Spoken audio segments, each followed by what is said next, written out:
मेरी बेवा बहन ने मेरी जानिब एक खाकी लिफाफा बढ़ा दिया था और कहने लगी, यूसुफ ये तुम्हारे लिए है। मैं बड़ा हैरान हुआ क्योंकि आजकल हमारे घर के हालात बहुत ज्यादा खराब थे। हम 2 वक्त की रोटी भी नसीब नहीं होती थी। कल रात भी सिर्फ मेरी बहन के ये 6 साला बेटे साजिद को खाना मिला था। हमने तो फाका ही काटा था। ऐसे में तोहफा मेरे लिए अजीब था। मैं कश्मकश में तुला था कि अब मुझे ये लिफाफा थाम लेना चाहिए या नहीं। मुझे सोच में गुम देखकर मेरी बहन ने कहा, यूसुफ ये लिफाफा तुम थाम लो। मैंने लिफाफा पकड़ा, उसे जल्दी से खोलकर देखा। बहुत से पैसे थे। मैं बोला, बाजी क्या है? मेरी बहन कहने लगी, यूसुफ ये पैसे मैंने अपने सोने के जेवरात बेचकर हासिल किए हैं। पूरे 7 लाख हैं। मैं बोला, बाजी आपने ऐसा क्यों किया? आपका शौहर इस दुनिया से चला गया है। अभी आपका समय था। आपने जेवरात क्यों बेच दिए? कल को साजिद के काम आएंगे। बाजी बोली, यूसुफ तुमने भी खूब कही है। हमारे घर में फाके हो रहे हैं, गुसर बसर मुश्किल हो गई है। तुम्हें साजिद के मुस्तकबिल की पड़ी है। तुम ऐसा करो कि इन पैसों से टैक्सी खरीद लो, थोड़ा बहुत तो कमाने लगोगे ना। मैंने पैसे बाजी की जानिब बढ़ा दिए थे और बोला, आप वापस करके अपने जेवरात ले लें, मैं कोई और काम करूंगा। बाजी हंसती थी, रोने लगी और बोली, मुझे बेवा होकर अम्मी के घर आए हुए 1 बरस हो गया है। इस 1 बरस में तुमने जॉब ढूंढने की बहुत कोशिश की, मगर तुम नाकाम रहे। अब तो मोहल्लेदारों ने भी हमें कर्ज देना बंद कर दिया है। मुझे ही फिक्र है कि मेरा बच्चा स्कूल से निकाल दिया जाएगा। मैं उसे महरूम भरा बचपन नहीं देना चाहती। मैं चाहती हूँ कि वो इस परेशानी में ना रहे कि खाना आज मिलेगा या नहीं। बता दो, अगर तुम काम नहीं करना चाहते फैक्ट्री में मुलाजिमत कर लेती हूँ। बाजी की बातें सुनकर मेरा दिल बैठ गया था। मैं बोला, बाजी आप सब क्या कह रही हैं? मेरे होते हुए आपको काम करने की जरूरत नहीं। मेरी जानिब पैसे किए थे और बोली, ये थाम लो। ना चाहते हुए भी मैंने पैसे ले लिए थे। मैं जल्दी से घर से बाहर निकल आया था। मैं बेबसी की इंतहा पर पहुंच गया कि अपनी बहन को कुछ देने के बजाय उसी से ले रहा था। मैं सारी रात घर नहीं लौटा था, के किनारे बैठा रो रहा था, इस उम्मीद पर कि शायद मेरे दिल का बोझ कम हो जाए। मगर हर गुजरते पल के साथ साथ मैं मजीद उदास होता गया था। सुबह घर लौटा तो बाजी फिक्र से मेरे सामने आकर खड़ी हो गई थी और कहने लगी, यूसुफ तुम रात भर कहाँ रहे हो? मैंने बहाना बना दिया कि दोस्तों के साथ मिलकर मशवरा कर रहा था कि इन पैसों को किस काम पर लगाना चाहिए। बाजी कहने लगी, तुम इस बात की फिक्र मत करो, मैंने सारा इंतजाम किया हुआ है। आज तुम पड़ोसन जमीला के शौहर के साथ जाना, मैं तुम्हें टैक्सी दिलवा देगा। मैंने सर हिला दिया और फिर 11 बजे घर से निकल गया। बाजी जमीला के शौहर तनवीर ने मुझे कम पैसों में सेकंड हैंड टैक्सी दिलवा दी थी। ये टैक्सी देखने में काफी अच्छी लगती थी। मैं बहुत खुश हो गया था कि अब सवारियां धड़ धड़ मेरी गाड़ी में सवार हुआ करेंगी और घर के हालात अच्छे हो जाएंगे। तनवीर मुझे उस डिपो पर छोड़ आया था जहाँ से लोग टैक्सी बुक करवाते थे। पहले तनवीर ने मेरे कंधे पर हाथ रखा और बोला, अच्छे अब मैं चलता हूँ, आगे किस्मत है तुम्हारी। मैं उसकी बात सुनकर हैरान हुआ था। तो सब कुछ मेरे हाथ में ही था। मुझे यकीन था कि बहुत ही जल्द मेरी कमाई शुरू हो जाएगी। मैं दिन भर सवारी के इंतजार में खड़ा था जब एक बड़ी सी थोन वाला मर्द मेरे रूबरू आकर खड़ा हो गया। कहने लगा, बरखुदार यहाँ पर नए लगते हो। मैंने जल्दी से सर हिला दिया था। आज पहले दिन ही कांप रहा हूँ, लेकिन आप हरगिज स्वीकार ना करें, मैं गाड़ी चलाने में महारत रखता हूँ। उस आदमी के माथे पर बल पड़ गए थे। तुम नए हो इसलिए तुम्हारी गाड़ी को नुकसान नहीं पहुंचा रहा। ये मेरा अड्डा है, यहाँ पर तो परिंदा भी इजाजत के बगैर पर नहीं मार सकता है। या तो मुझे भत्ता दो या फिर यहाँ से गायब हो जाओ। मैं उसकी बात सुनकर हैरान हो गया था और झट से बोला, भाई साहब मेरे पास तो घर की दाल रोटी चलाने के लिए भी पैसे नहीं है। ये गाड़ी भी बहन के देवरात बेचकर खरीदी है। आप मुझसे भत्ते की तवक्को कर रहे हैं? मुझ पर एहसान करें और मुझे यहाँ पर गाड़ी खड़ने की इजाजत दे दें। उस आदमी ने मुझे गुस्से से देखा था और कहने लगा, पैसे नहीं है तो यहाँ खड़े होने की भी इजाजत नहीं है। अगर अपनी खैरियत चाहते हो तो यहाँ से चले जाओ, नहीं तो तुम्हारी गाड़ी का वो हश्र करूंगा कि उम्र भर रोते फिरो। शक्ल से बुरा लग रहा था। मुझे उम्मीद थी कि मेरी कोई भी बात, मेरी कोई भी मजबूरी उसके दिल पर असर नहीं करने वाली थी। इसलिए मैंने मजबूर होकर अपनी गाड़ी स्टार्ट की और वहाँ से निकल पड़ा। अब मैं सड़क के किनारे जाकर खड़ा हो गया था, इस उम्मीद पर कि शायद मुझे कोई वहाँ से सवारी मिल जाएगी। मगर सुबह से शाम हो गई, मुझे कोई सवारी न मिली थी। अब दिल घबराने लगा था कि खाली हाथ घर कैसे वापस जाऊंगा। इसलिए मैं सड़क पर गाड़ी यहाँ से वहाँ भगाने लगा था कि शायद किसी की नज़र मुझ पर पड़ जाए। मगर मैं नाकाम रहा और रात 10 बजे मैं खाली हाथ ही घर वापस आ गया था। मेरी बहन ने मुझे देखा तो खुशी खुशी मेरे पास भागकर चली आई और कहने लगी, तुम आज कितने पैसे कमा कर आए हो? मेरे कंधे ढल गए थे। मैं बोला, बाजी आज तो कमाई नहीं हो सकी, ग्राहक और सवारियां इतनी जल्दी नहीं मिलती। बाजी ने मेरे सर पर हाथ रखा और कहने लगी, कोई बात नहीं, अल्लाह मालिक है। जिस अल्लाह ने हमारी गाड़ी खरीदने की तौफीक दी है वही आगे भी हमारी मदद करेगा। मैं मुस्कुरा दिया था, कमरे में जाने लगा। बाजी ने कहा, आ जाओ, आकर खाना खा लो। मैं बोला, बाजी घर में कुछ खाने के लिए ही नहीं है तो आज खाना कैसे बन गया? बाजी मुस्कुराकर कहने लगी, मोहल्ले में देख रही थी, फल भेजे हैं, हमने तो पेट भर कर खाया है और तुम्हारे लिए भी रखा है। ये बात सुनकर मेरे लबों पर मुस्कुराहट भर गई थी। मैं सारा दिन भूखा था इसलिए खाने का जिक्र सुनकर खुश हो गया था। मैंने भी जी भरकर खाना खाया था इसलिए रात को पुरसुकून नींद आई थी। सुबह उठकर फिर से मैं सवारी की तलाश में सड़कों पर उतर गया था। मुझे तो इस बात का इल्म नहीं था कि टैक्सी होने के बावजूद सवारी मिलना इतना मुश्किल काम है। दूसरे दिन भी मैं खाली हाथ घर लौट आया था और फिर ये सिलसिला चल निकला था। पूरे 8 दिन मैं यूं ही घर से निकलता और खाली हाथ लौट आता था। अब तो बाजी भी परेशान रहने लगी थी। उन्हें तो यही लगता था कि जैसे ही टैक्सी खरीदी जाएगी सब कुछ ठीक हो जाएगा, मगर अब कुछ भी ठीक होता नजर नहीं आ रहा था। यूं ही चंद दिन और गुजर गए थे।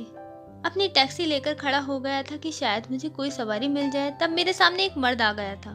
वो कहने लगा, मुझे मेरे घर तक छोड़ आ।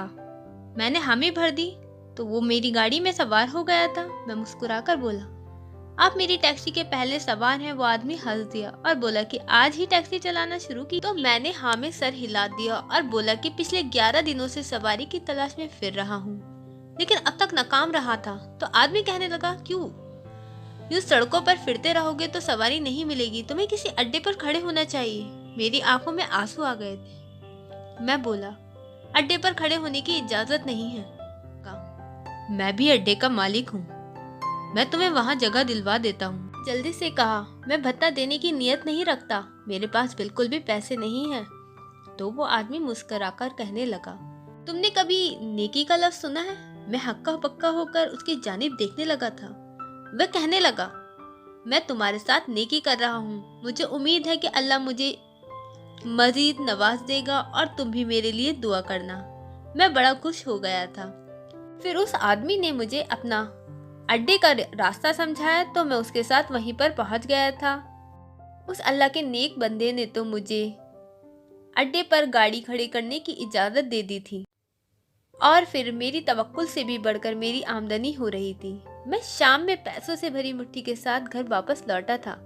मैंने पैसे बाजी के हाथ पर रख दिए थे। बाजी भी खुश हो गई थी। उसने आगे बढ़कर मेरे सर पर बोसा दिया था और कहने लगी, मुझे यकीन था कि अल्लाह एक न एक दिन हमारे दिन फेर देगा। आज तुम कमाकर लाए हो तो उम्मीद है कि आगे भी सब कुछ अच्छा ही अच्छा होगा।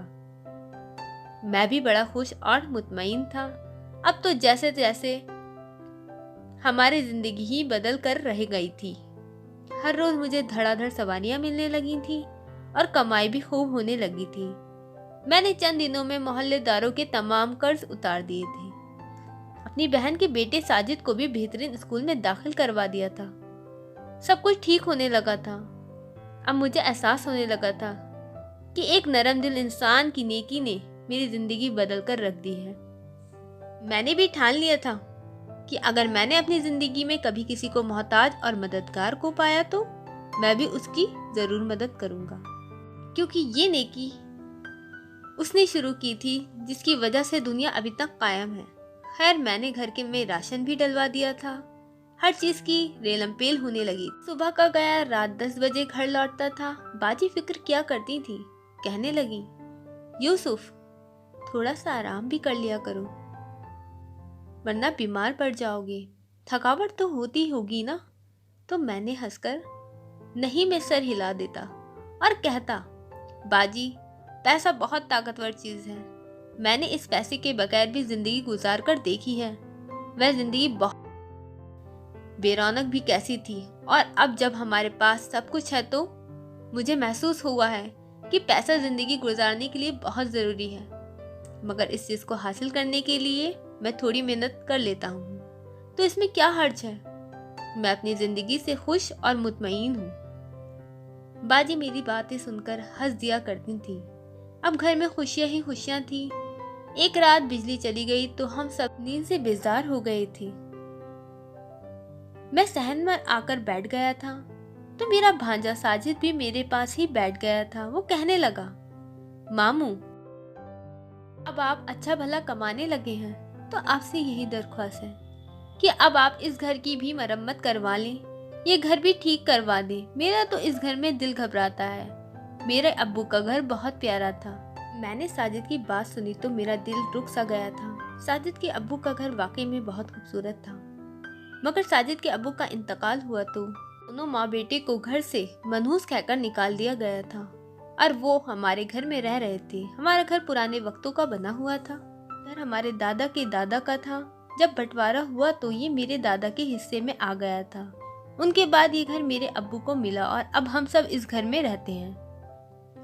मेरे अब्बू ने इसकी मरम्मत नहीं करवाई थी क्योंकि घर में कभी इतना पैसा ही नहीं आया कि हम पेट भरकर खाना खाने के बाद कुछ बचा कर रख दें, जिससे घर भी ठीक हो सकता।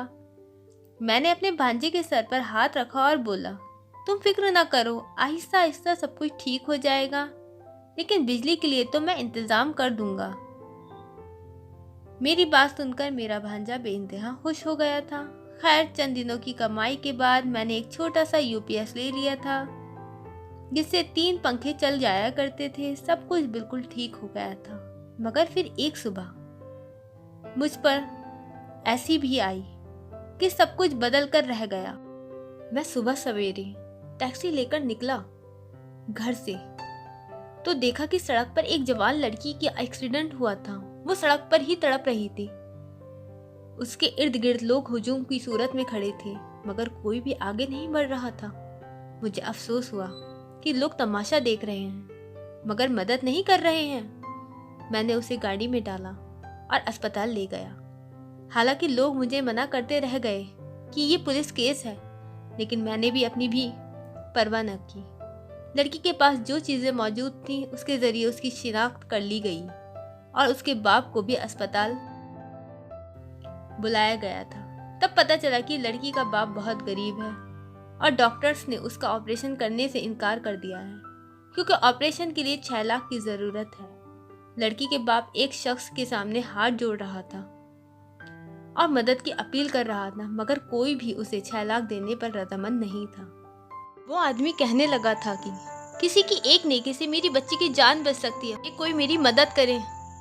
पैसे का क्या है, ये तो आने और जाने वाली चीज है, मगर जिंदगी लौटकर वापस नहीं आती। मेरी मदद कीजिए।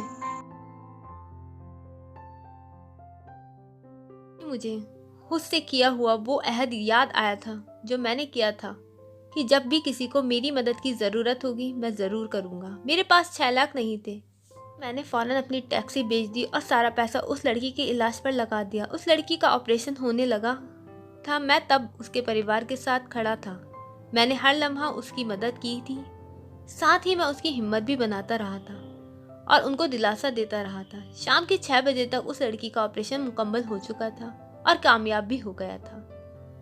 लड़की को होश आ गया था, इसलिए मैंने लड़की के घर वालों से घर आने की इजाज़त मांगी तो उसने मुझे बहुत सी दुआएं दी और बोला तुझे इसका इनाम मिलेगा। मैं मुस्कुराकर अस्पताल से निकल गया और पैदल ही घर की जानिब रवाना हो गया। मेरे लिए यही काफ़ी था कि मुझे दुआएं मिल गई हैं। घर में राशन वगैरह तो मौजूद था, इसलिए मैंने ज़्यादा देर नहीं लगाई थी। जब तक घर में पड़ी चीज़ें ख़त्म होने लगेंगी तब तक तो मुझे कोई ना कोई काम मिल ही जाएगा।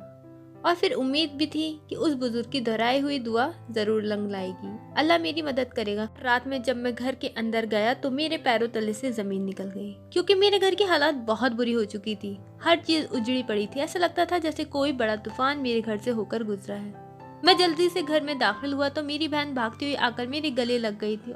वो फूट फूट कर रो रही थी। मैं बोला, मुझे कुछ तो बताओ, क्या हुआ है, क्या है, ये सब किसने किया? यूसुफ, हमारे साथ बहुत जुल्म हो गया है। जाने किसने पुलिस को इत्तला दे दी कि हम मुंशियात की बिजनेस करते हैं, इसलिए हमारे घर पर छापा मारने आए थे। उन्होंने घर की एक एक चीज को उठाकर तहस नहस कर दिया और साथ ही साथ जो तुमने राशन डलवाया था वो भी उठाकर ले गए और कहने लगे भी चेक करना है, कहीं इसमें भी नशा ना छुपाई हो। मैंने जब ये बात सुनी तो हक्का बक्का रह गया था। ये सब कैसे हो सकता है? मैंने देखा कि हमारे सहन को खोद डाला था। साला भांजा चारपाई पर डरा सहमा हुआ बैठा था। मैं उसके पास गया और बोला कि बेटा साजिद, परेशान होने की जरूरत नहीं है, सब कुछ ठीक हो जाएगा। तो उसने मेरे कंधे पर हाथ रखा और बोला, मामू मैं परेशान नहीं हूँ, मुझे उम्मीद है कि जिस तरह आपने पहले सब कुछ ठीक कर दिया था आप अब भी वैसे ही कर देंगे। के पास टैक्सी भी है। मेरी अम्मी को अब अपना जेवर बेचने की जरूरत नहीं पड़ेगी। साजिद की बात सुनी तो मुझे शर्मिंदगी ने घेरा था। उस बच्चे को क्या मालूम था कि मैं तो टैक्सी बेच आया हूँ। सबके चेहरे उतरे हुए थे, मगर फिर भी मैं उन्हें उम्मीद दे रहा था कि यूसुफ सब कुछ ठीक कर देगा। लेकिन कोई कहाँ जानता था कि अब तो मेरे हाथ में कुछ भी नहीं था। मुझे तो उम्मीद नहीं थी कि मेरे साथ ऐसा भी हो सकता है। तो उन बुजुर्ग की दुआएं घूम रही थी। उन्होंने मुझे दुआएं दी थी, मैंने नेकी की थी, और इसका सिला मुझे क्या मिला था कि जब मैं घर वापस आया तो मेरे घर उजड़ चुका था। रात तो यही बीत गई थी। मैं सबको दिलासा देता रहा। सुबह जब मैं काम पर नहीं गया तो अम्मी कहने लगी, यूसुफ तुम तो काम पर जाओ, कमाओगे नहीं तो हम खाएंगे कहाँ से। अब तो हमारे घर में न दाल है न आटा है कि रोटी भी पका सकें। मैं बोला कि अम्मी मेरी तबीयत ठीक नहीं है, हम किसी मोहल्लेदार से कर्ज पकड़ लेंगे। तो अम्मी ने मुझे घूर कर देखा था। वो कहने लगी थी ये मोहल्लेदार ही हसद का शिकार हो गए थे, जभी तो उन्होंने हमारी पुलिस से शिकायत कर दी। झूठी तोहमत लगाते और ना ही हम इस हादसे का शिकार होते। देखो ना भी खोद गए हैं। क्या हमने सहन में छुपा कर रखी थी मुंशात। मैं चुप रहा।